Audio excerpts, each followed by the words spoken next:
2025년 3월의 어느 아침, 수많은 투자자들이 스마트폰 화면을 보며 눈을 의심했습니다. 코스피가 단 하루 만에 12% 넘게 폭락했으니까요. 9.11 테러 이후 사상 최대 낙폭이었습니다. 그런데 다음날 무섭게 약 11%가 급반등했습니다. 이 롤러코스터 같은 이틀이 무엇을 의미하는지 대부분의 사람들은 아직 알지 못합니다. 많은 사람들은 이 혼란을 미국이 이란을 공격했으니 중동이 불안해진 것이라고만 생각하고 넘겼을 겁니다. 하지만 이 표면적인 설명 뒤에는 훨씬 더 거대한 이야기가 숨어 있습니다. 이번 전쟁에서 가장 많은 피를 흘리고 있는 나라는 이란도 이스라엘도 아닙니다. 바로 중국입니다. 평소 하루 80척이 넘게 오가던 호르무즈 해협을 통과하는 배가 단 2척으로 줄었습니다. 유조선 운임은 하루에 17만 달러를 넘어서며 평소보다 4~5배나 폭등하고 있죠. 이것이 우리 집 식탁과 지갑을 직접 건드리는 문제가 된다는 건 굳이 설명하지 않아도 아실 겁니다. 그런데 진짜 이야기는 지금부터입니다. 영상 시작 전에 좋아요와 구독,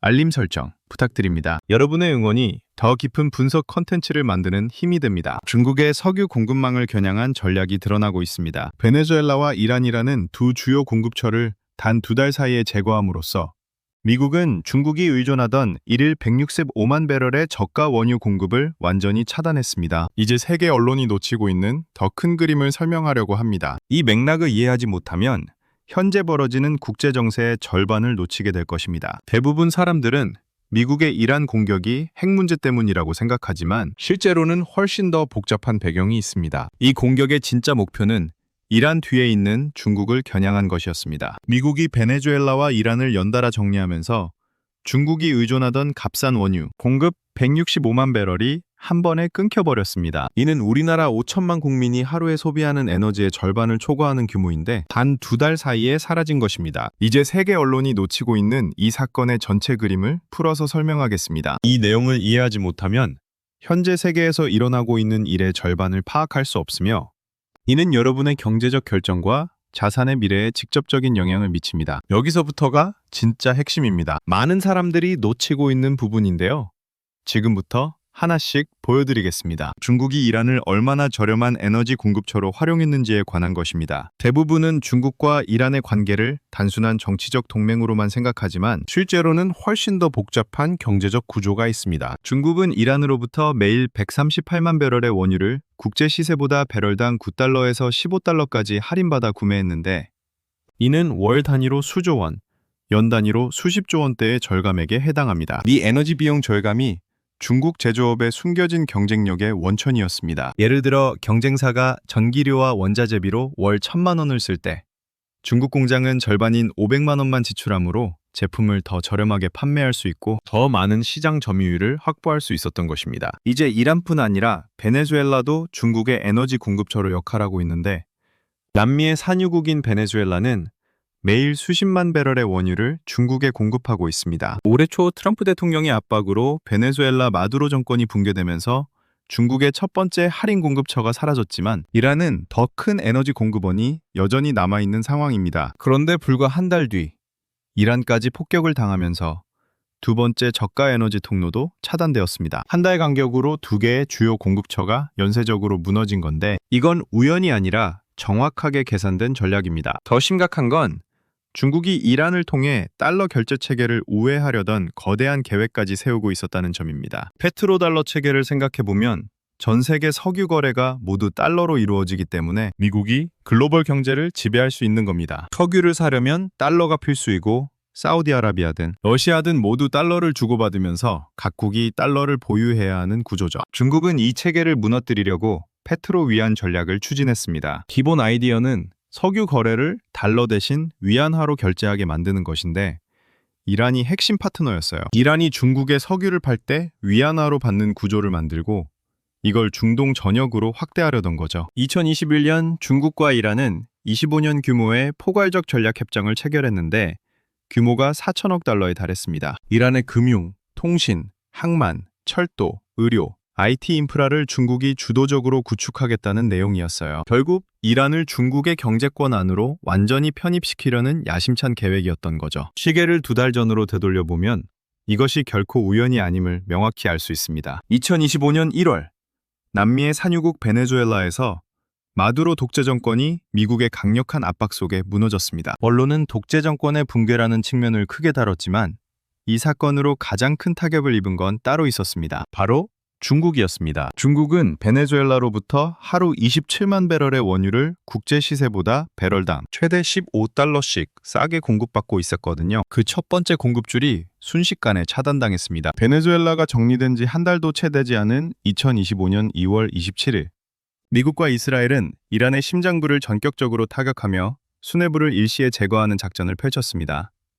이 작전으로 이란이 중국에 보내던 하루 138만 배럴의 기름줄마저 멈춰섰습니다. 베네수엘라에서 끊긴 27만 배럴과 합치면 단 2달 만에 중국이 의존하던 할인 원유 165만 배럴이 통째로 증발해버린 겁니다. 우리나라 5천만 국민이 하루에 쓰는 전체 에너지의 절반을 넘는 규모입니다. 더 중요한 건 사라진 기름의 양이 아니라 그 기름에 붙어있던 가격표입니다. 연간으로 환산하면 수십조 원에 달하는 에너지 보조금이 단 2달 만에 제로가 된 겁니다. 중국 제조업이 세계에서 가격 경쟁력을 유지할 수 있었던 보이지 않는 비결, 그 뿌리가 뽑힌 겁니다. 미국의 진짜 목표는 페트로 위안 전략의 파괴였습니다. 중국은 수십 년 전부터 조용하지만 집요하게 하나의 거대한 계획을 추진해왔습니다. 페트로 위안 전략입니다. 지금 전 세계에서 기름을 사고 팔 때는 반드시 달러를 써야 합니다. 중국은 이 달러 패권에 도전하기 위해 이란을 핵심 파트너로 삼았습니다. 이란은 국제 제재로 달러 거래가 어렵기 때문에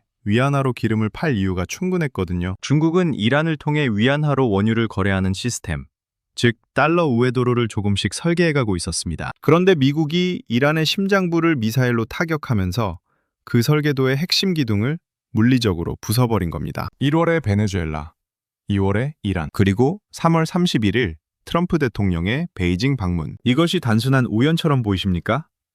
협상 전에 상대방의 카드를 하나씩 빼앗아 놓는 전략입니다. 에너지 통로를 좁히고 외교적 숨통을 조이고 군사적 여유 공간을 줄인 뒤 협상 테이블로 부르는 구조입니다. 4천억 달러 약속의 민낯. 2021년 3월 중국과 이란은 25년짜리 포괄적 전략 협정을 체결했습니다. 금액은 4천억 달러. 당시 환율로 약 452조 원입니다. 이란 경제 인프라 전체를 중국이 리모델링하겠다는 약속이었습니다. 당시 언론은 이를 거대한 반미 동맹의 탄생이라 불렀죠. 하지만 진실은 전혀 달랐습니다. 이란 내부의 목소리를 들어보면 충격적인 말들이 나옵니다. 중국이 약속했던 그 엄청난 투자는 지지부진하기 짝이 없었고 이란이 정말 필요로 하는 핵심 기술이나 인프라 지원은 제대로 이뤄지지 않았다는 게 다수의 평가입니다. 종이 위에는 4천억 달러라고 적혀 있었지만 실제로 이란 땅에 내려온 것은 그 약속과 거리가 멀었습니다. 겉으로는 화려한 밀월 관계였지만 실상은 먹물이 마르기도 전에 찢어질 계약서에 가까웠던 셈입니다. 실전 성적표, 요격 성공 0건. 이번 전쟁에서 또 하나 충격적인 사실이 세상에 드러났습니다. 중국이 이란에 팔았던 무기의 실전 성적입니다. 이란은 전쟁 전 중국으로부터 사거리 250km의 스텔스 전투기까지 잡을 수 있다고 적혀있던 최신의 방공미사일 시스템을 도입해 놓은 상태였습니다. 탐지거리 300km의 장거리 레이더까지 함께 들어갔죠. 실전 성적은 어땠을까요? 요격 성공 건수가 단 0건이었습니다. 미국과 이스라엘의 스텔스 전투기가 이란 영공을 드나들 때 최신의 레이더는 탐지조차 하지 못했습니다. 수백억 원어치 장비가 전쟁 첫날부터 무력화됐습니다. 1월에 무너진 베네수엘라에도 중국산 레이더가 배치되어 있었는데 그쪽 역시 미군 항공기를 잡아내지 못했습니다. 군사 전문가들은 이 상황에 대해 이렇게 진단했습니다. 중국은 군사기술에서 미국보다 최소 10년은 뒤처져 있다고요. 중국은 그동안 저렴한 가격을 무기 삼아 중동과 아프리카, 동남아시아 방산시장에 공격적으로 진출해왔습니다. 미국 것의 절반 가격에 비슷한 성능을 드리겠다는 게 핵심 전략이었는데 이번 전쟁에서 그 약속이 전 세계가 지켜보는 앞에서 산산조각이 난 겁니다. 카탈로그에 아무리 좋은 숫자가 적혀 있어도 실전에서 한 발도 막아내지 못한 무기를 누가 다시 사겠습니까? 사우디아라비아, 아랍에미리트, 이라크 등 중동 산유국들이 앞으로 중국산 방공 시스템을 선택할 가능성은 사실상 사라졌다고 봐야 합니다. 반미 동맹의 실체, 침묵. 그렇다면 이란이 폭격을 맞고 있는 이 순간 반미를 외치며 손을 맞잡던 중국은 무엇을 하고 있을까요? 현실은 참으로 냉혹합니다. 중국의 현재 대응을 한마디로 요약하면 말로는 비판하지만 행동은 전혀 하지 않는 방관자입니다. 중국 공산당의 입이라 불리는 환구시보 전 편집장조차 사실상 이란의 패배를 인정하는 듯한 발언을 쏟아내며 선을 긋고 나섰습니다. 왜일까요? 중국에게 이란은 미국을 귀찮게 만드는 유용한 장기판의 말이었을 뿐 자신들이 직접 피를 흘리며 구해줘야 할 혈맹은 아니었기 때문입니다. 결국 반미 연대라는 것은 평화로운 시절에 서로 기름 사고 팔며 맺은 비즈니스 파트너일 뿐 전쟁이라는 진짜 위기가 닥치자 각자 도생을 선택한 허울뿐인 약속이었던 겁니다. 협상 테이블의 카드 배분. 이 모든 그림을 한 장의 지도 위에 올려보면 하나의 수순이 또렷하게 드러납니다. 미국은 단 2달 만에 중국이 의존하던 할인 에너지 통로 2곳을 차례로 닫았다. 위안화로 기름을 사고 팔던 페트로위안 전략의 핵심 기둥을 물리적으로 파괴했으며 중국산 무기가 실전에서 무용지물이라는 것을 전 세계에 증명했습니다. 그리고 이 모든 것이 정리된 뒤에 트럼프 대통령이 베이징으로 향합니다. 여기에 셰일 혁명으로 세계 최대 원유 생산국이 된 미국은 에너지를 더 이상 약점이 아닌 협상력의 지렛대로 쓸 수 있습니다. 고율 관세와 세컨더리 보이콧이라는 경제 카드까지 더해지면 3월 31일 협상 테이블에서 시진핑 주석의 손에 남아있는 카드가 과연 몇 장이나 될지 의문입니다. 이란이라는 중동의 완충제를 잃은 중국은 이제 러시아라는 단 하나의 에너지 파이프라인의 안보의 명줄을 맡겨야 하는 외통수에 몰려 있습니다. 한국은 구경꾼이 아닙니다. 그렇다면 이 거대한 강대국들의 힘겨루기 한가운데 서 있는 대한민국은 어디쯤 있을까요? 우리나라는 전체 원유 수입의 약 70%를 중동에 기대고 있고 그중 호르무즈 해협을 통과하는 비중이 무려 95%에 달합니다. 경제 구조로만 보면 사방이 막힌 섬이나 다름없는 처지입니다. 유가가 배럴당 120달러를 넘나들고 환율이 요동치면 우리 경제 성장률은 최대 3%까지 깎여 나갈 수 있고 물가는 서민 지갑을 더욱 얇게 만들 겁니다. 하지만 이 위기의 이면에 우리만이 가진 역전의 카드가 있습니다. 중국산 무기가 요격률 0%라는 처참한 성적표를 받는 바로 그 순간 한국산 천공이는 적의 미사일을 92%라는 경이로운 확률로 쏘아맞히며 전 세계 산유국들의 눈을 번쩍 뜨게 만들었습니다. 위기 한가운데서 대한민국이 어떤 기회를 쥐고 있는지 이 거대한 체스판이 우리에게 무엇을 의미할까요? 지금까지 롱런 레벨업이었습니다. 감사합니다.